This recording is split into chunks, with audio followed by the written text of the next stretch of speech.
This is not a criticism of RGT85's review of Mario and Luigi Brothership. This is more of a criticism of a perspective that he shared, that he has in regards to this big journalist websites or companies that are providing reviews for video games. So let's watch the video first. Now, let's be clear about this. I am not someone who is a big fan of IGN. I genuinely dislike some people at IGN, but I do think there are a few good people over there. Brian Altano is a good guy, but IGN obviously has a bit of an identity crisis when it comes to things. And it's very easy to look at their scores for some games and be like, well, that seems way too high. And then you get a Mario and Luigi game coming in at 5 out of 10, and people are ready to crucify the website, and maybe rightfully so. But I like to go a little bit above and beyond when we're talking about a large website like this, such as read the actual review, see what problems are brought up, and also see the track record of the individual that reviewed this game.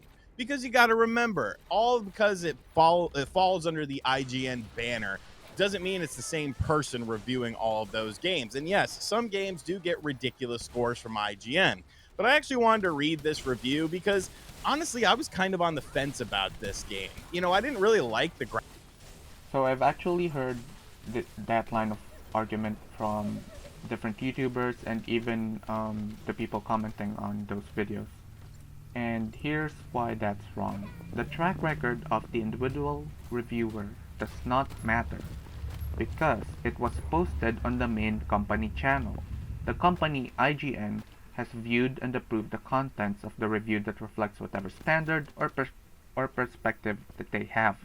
An IGN review cannot be equated to a singular YouTuber's review like what RGT does when he reviews games. Because as far as I know, he's not part of any company. He's just himself.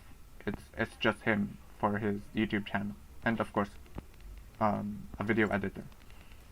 So I believe this argument was pushed by people who works in the industry, in the marketing department specifically, because it's meant to alleviate the company or any company that uses this specific line of argument or this type of argument. It's meant to alleviate the company from any responsibility whatsoever.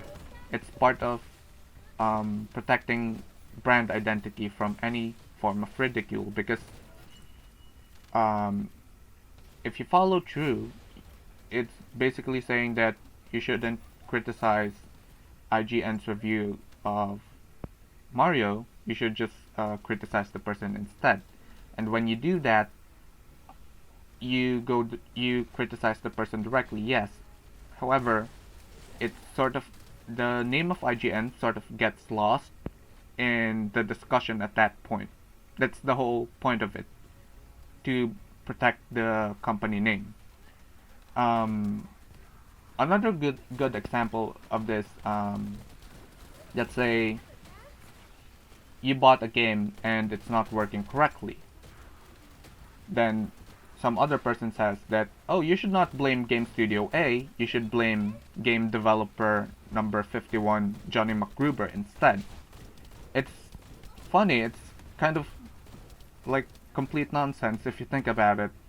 It's really just protecting brand identity. It's a marketing trick, if you want to call it a trick, then yeah. So yeah, to end this video, this isn't an attack on RGT or anyone who has this sort of argument in their head, but I hope that um, you find it annoying as well, now that I've explained it, because I hope people realize how prevalent, creative, and actually insidious marketing can be, especially in the gaming industry. There's a lot of problems, and this is just one of them. Have a nice day.